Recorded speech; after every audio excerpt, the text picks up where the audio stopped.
Menurut saya nih, dalam bergaul kita terapin 2 standar sikap. Sikap kita ke orang sama sikap orang ke kita. Gimana cara kita merespon itu? Gimana cara kita bersikap ke orang lain? Gimana cara kita ngerespon sikap orang lain kepada kita? Itu 2 standar yang berbeda. Jangan disamain dan jangan dibalik. Kalau sikap kita ke orang, maka sikap yang paling baik kita tunjukkan itu adalah sikap empati. Dalam bahasa Arab itu disebut dengan ra'fah. Apa itu ra'fah? Pengertian. Ra'fah itu jaga perasaan. Ra'fah itu gak pengen ngerepotin. Ra'fah itu gak pengen nyakitin. Ra'fah itu gak pengen nyinggung. Ra'fah itu gak pengen ngebebanin. Mungkin salah satunya empati. Itu sikap kita ke orang lain. Ini yang diajarkan Nabi SAW kepada kita. Tapi kalau orang ke kita, sikap kita adalah syarhus sadar. Apa syarhus sadar? Lapang dada, legowo kalau kata orang Jawa. Syarhus sadar. Alam nasyrah laka sadrak. Kalau kita ke orang, ra'fah, jaga perasaan dia. Kalau orang ke kita, lapang dada. Jangan dibalik. Kalau kita ke orang, berharap dia lapang dada. Kalau dia ke kita, berharap dia empati. Ini egois nih. Ya ra'fah dong. Jangan. Kalau orang ke kita, jangan minta dia supaya ra'fah. Tapi minta supaya kita bisa berlapang dada terhadap kekurangan dia. Kan enak nih. Tapi giliran kita ke dia, kita ra'fah. Tapi kalau dibalik, giliran orang ke kita, harusnya dia ra'fah sama saya Ustadz. Tapi dia tuh gak pengertian banget. Ini kebalik.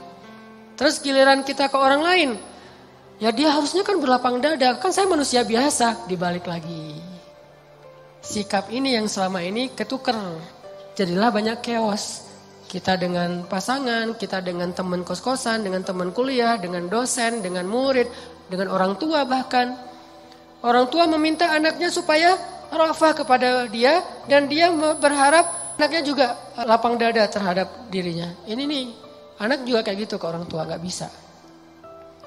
Makanya empati itu saya berharap gak bisa utuh kalau kita hanya bahas empati. Takutnya nanti kita berharap orang lain yang empati ke kita. Gak gitu, kita yang empati ke orang lain. Makanya ada hadis kita ke orang, ada hadis orang ke kita. Kayak yang dulu saya bilang, hadis tentang doa orang yang terzalimi itu diijabah kan ya. Itu buat siapa? Itu bukan hadis buat, wahai orang-orang yang sedang terzalimi dengan bahasa-bahasa yang gak enak. Bukan untuk mereka, untuk yang mutusin, lo yang menzalimi, doa orang yang terzalimi itu diijabah loh, hati-hati gitu. Jadi jangan dibalik angle-nya, sehingga kita gak menjadi orang yang hanya menuntut hak. Kalau semua orang menuntut hak, kayak misalnya pemerintah, rakyat itu harusnya taat kepada pemerintah. Rakyat juga, pemerintah harusnya adil kepada rakyat. Kan semuanya menuntut hak.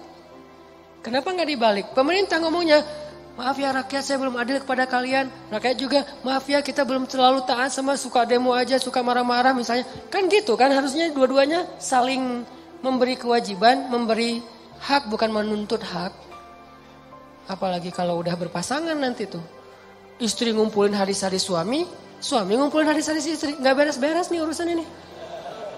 Pah, kata Nabi juga, kata istrinya. Perlakukanlah istri kalian dengan lemah lembut. Tuh kata Nabi Pah. Mah, kata Nabi juga. Kalau saya boleh menyuruh manusia sujud kepada manusia. Saya suruh tuh istri sujud kepada suami. Mama pernah gak sujud sama papa? Jadi sikap kita itu ada 2 dalam bergaul. Dalam bersosial. Kalau bahasa dakwah dalam bermuamalah.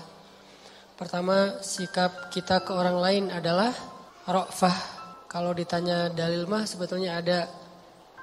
Dan jelas banget di Al-Quran Allah menyebutkan pertama kalau di dalam surat Al-Qalam itu wa innaka la'ala khuluqin.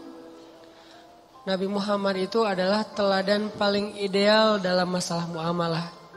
Akhlak paling ideal udah. Tinggal kita contohin aja gimana Nabi ke orang lain, gimana Nabi dari orang lain ke beliau. Kalau beliau ke orang lain disebutin oleh Allah di surat At-Taubah 128 tuh. Akhir surat At-Taubah. Bil mu'minina ra'ufun rahim. Nabi Muhammad itu kepada orang yang beriman. Ra'ufun. Ra'uf itu dari kata ra'fah. Ra'ufun dari kata ra'fah. Apa arti ra'fah?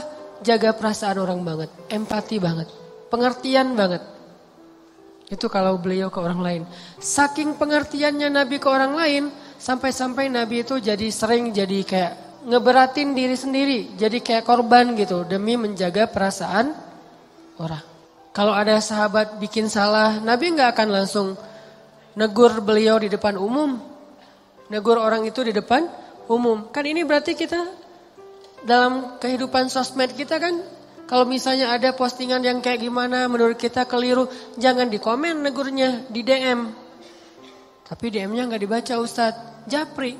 Nggak dirit juga Ustadz, doa aja. Mudah-mudahan Allah gerakkan untuk membaca. Kalau nggak lewat siapa gitu, teman dekat, pokoknya jangan di depan umum deh. Itu kalaupun masukan kita benar. Jangan-jangan udah ramai di depan umum ternyata salah pula. Ini kan berarti kita kayak agak-agak konyol gitu kan ya. Kenapa? Karena kita nggak jaga perasaan orang lain. Jangan sampai kita terbiasa, walaupun sosmed itu kan terbuka ya, siapa aja bisa ya. Tapi tetap muslim, ada etikanya. Jangan sampai kita terbiasa dengan sosmed yang terbuka, akhirnya bebas, mau ngucapin apa aja. Sampai kata-kata yang nggak pantas juga keluar. Tapi saya nggak mau ngerespon yang kayak gitu-gitu, males. Jadi malah rame. Nah ini namanya empati. Jaga perasaan, pengertian sama apa orang lain rasain. Tempatkan diri kita, kalau saya diginiin nyaman gak ya? Nah kayak gitu. Ra'fah bil mu'minina ra'ufun rahim. Sangat menjaga perasaan. Jangankan perasaan manusia, Nabi perasaan hewan aja dijaga loh. Perasaan hewan ya. Sampai ada hadis kalau di kitab Riyadhus Shalihin itu, larangan berbicara atau bercakap-cakap di atas kendaraan. Maksud kendaraan di situ hewan tunggangan. Dilarang dalam Islam itu dua orang laki-laki sambil naik di atas hewan tunggangannya, terus hewannya berdiri aja nganggur, kita ngobrol gitu. Nggak boleh dalam Islam. Kalau pengen ngobrol yang lama, apalagi ngopi-ngopi, udah aja turun dari hewan, biar hewan itu cari makan, istirahat dulu. Dia mungkin mau berebah atau ngapain gitu, ngelurusin kakinya apa, capek kan. Biarin dia istirahat. Jadi kita ngopi-ngopinya di bawah. Jangan sampai ngopi-ngopi di atas, ngobrol terus nunjukin, oh ini ada masalah lagi training topik. Tapi di atas hewan. Hewannya kan bete di bawah. Ngapain sih kan lama-lama amat, gua juga pengen makan atau ngapain gitu. Itu ada hadisnya. Saking Nabi ra'fah. Dengan hewan aja ra'fah. Dengan tumbuhan Nabi ra'fah. Kan dulu tuh Nabi kalau khutbah berdirinya di atas satu pohon korma nih. Kebenaran pohon kormanya kayak agak miring melintang gitu. Nabi berdiri di atas pohon korma untuk khutbah. Begitu kaum muslimin sudah mulai agak mampu nih, dibikinlah mimbar untuk Nabi. Yang sekarang di Raudhah tuh, dibikin mimbar. Sehingga Nabi khutbah tidak lagi berdiri di atas pohon korma. Maka pohon itu pun menangis. Nangis kayak anak bayi. Nabi, maaf, langsung turun dari mimbar, duduk lagi di atas pohon itu. Pohon itu diem. Manja banget kan pohon sama Nabi teh. Kira-kira istrinya gimana? Pohon aja gitu. Masya Allah ya sosok Nabi ya. Pohon aja pengen manja sama beliau, gimana istrinya? Kita, pohon aja malas didudukin sama kita. Malas banget. Kucing aja lari dari kita. Kalau Nabi kucing datang. Sampai serigala aja ngomong, merekomendasi. Jadi serigala kayak testimoni gitu tentang Nabi. Serigala testimoni, kan dia, serigala ini kan binatang buas, tapi mentestimoniin Rasulullah SAW. Kenapa? Karena semua alam mencintai beliau. Hanya yang fitrahnya sudah berubah yang tidak mencintai beliau. Kalau yang masih sesuai fitrah, manusia, jin, hewan, tumbuhan, semesta, yang masih fitrah nih, cinta pasti sama Nabi. Hanya hati-hati yang sudah berubah, tidak lagi fitrah, yang tidak cinta kepada Nabi.